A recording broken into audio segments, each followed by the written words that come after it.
कालपर्यंत पासून जो माज मुख्यमंत्री दाखवतायत आणि त्यांचे सहकारी दाखवतायत, त्या माझ्यावर मी उपचार शोधून काढले. आज सकाळी मी फेसबुकवर एक पोस्ट पाहिली. खरं तर ती इंस्टाग्रामवरची पोस्ट होती. ही पोस्ट होती डॉक्टर अनिल फळे यांची. त्यांनी लक्षात आणून दिलं होतं, की ही मिसिंग लिंक बांधणारे म्हणजे हा बोगदा खणणारे आणि सर्व काही गोष्टी करणारे जे कॉन्ट्रॅक्टर आहे, त्यापैकी एक कॉन्ट्रॅक्टर जो आहे तो भानगडीचा आहे, तो वशिल्याचा आहे आणि त्याने भारतीय जनता पक्षाला देणगी दिलेली आहे. आज मी हेच तुम्हाला सांगणार आहे. एखादा रस्ता होतो, समृद्धी महामार्ग झाला, एखादा पूल होतो, अटल सेतू झाला, काम नीट होत नाही, मिसिंग लिंक होते, त्यामध्ये दरड कोसळते. याचं प्रमुख कारण हे आहे की त्यामागे वशिलेबाजी होत असते, भ्रष्टाचार असतो आणि भाजपच्या लाडक्या कंत्राटदारांना ही कामं दिली जातात. मिसिंग लिंकचा कंत्राटदारही असाच भाजपचा आवडीचा आहे, मर्जीतला आहे. एक त्यांनी मिसिंग लिंक केली आहे, ती 6 किलोमीटरची आहे. 20 ते 25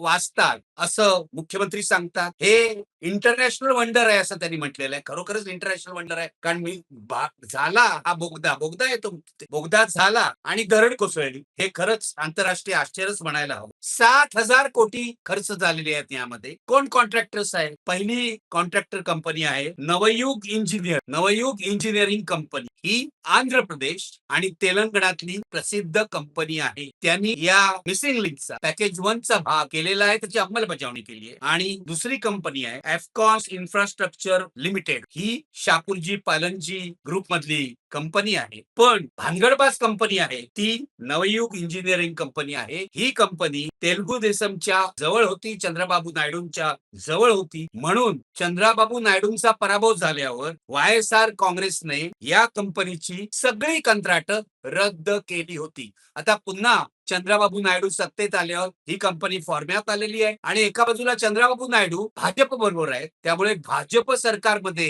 ही कंपनी प्रभावी ठरलेली आहे. मिसिंग लिंक बांधणाऱ्या या नवयुग इंजिनिअरिंग कंपनीने भारतीय जनता पक्षाला 55 कोटी रुपये देणगी दिलेली आहे. किती? 55 कोटी रुपये. आणि ही देणगी कशी दिलेली आहे? तर इलेक्टोरल बॉन्ड खरेदी करून. इलेक्टोरल बॉन्ड हा भाजपचा अधिकृत भ्रष्टाचार आहे. हे बॉन्ड रद्द करायला लावले सुप्रीम कोर्टाने, हे आपल्याला माहिती आहे. पण या कंपनीवर भाजप सरकारने इन्कम टॅक्स आणि इतर धाडी टाकल्या. त्यानंतर ताबडतोब जाऊन या कंपनीने 3 हप्त्यामध्ये भाजपला इलेक्टोरल बॉन्ड घेऊन देणगी दिलेली आहे. कशी देणगी दिलेली आहे? 3 हप्त्यांमध्ये. मी आता सांगितलं. ऑक्टोबर 10, 2019 15 कोटीचा हप्ता, ऑक्टोबर 10, 2022 10 कोटीचा हप्ता आणि त्यानंतर 30 कोटीचा हप्ता. हे कसं झालंय? म्हणजे आधी एखाद्या कंपनीला ब्लॅकमेल करायचं, नंतर त्यांच्याकडूनच देणगी घ्यायची आणि त्यांनाच कंत्राट द्यायची. ही भाजपची मोडस ऑपरेंडी आहे गेल्या 12 वर्षातली.